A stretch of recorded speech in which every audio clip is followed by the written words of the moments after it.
मुनक्का खाने के 6 शानदार फायदे। नंबर 1, मुनक्का खाने से खून की कमी को पूरा किया जा सकता है। मुनक्का आयरन से भरपूर है जो खून की कमी को पूरा करता है। रोजाना 5 अदद मुनक्का पानी में भिगोकर रात खाना खाने से पहले खाएं। इस तरह खाने से खून की कमी पूरी हो जाती है। नंबर 2, मुनक्का में कैल्शियम की वाफिर मिकदार मौजूद है। इसको रोजाना पानी में भिगोकर खाने से हड्डियां मजबूत होती हैं और कैल्शियम की कमी पूरी हो जाती है। नंबर 3, मुनक्का खाने से हाई ब्लड प्रेशर को नॉर्मल किया जा सकता है। रोजाना निहार में 1 मुनक्का और 1 लहसुन का टुकड़ा एक साथ क्रश करके खाएं। इंशाल्लाह ब्लड प्रेशर का मसला हल हो जाएगा। नंबर 4, नजर की कमजोरी में बहुत मुफीद है। 1 कप दूध में 1 चम्मच घी और 5 अदद मुनक्का शामिल करके रोजाना किसी भी वक्त खा लें।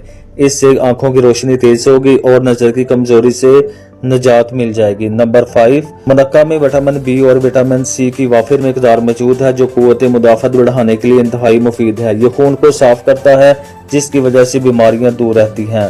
नंबर 6, मुनक्का फाइबर का एक बेहतरीन जरिया है, इसलिए यह हाजमे के लिए मुफीद है। इससे कब्ज की शिकायत दूर होती है और हाजमा बेहतर होता है।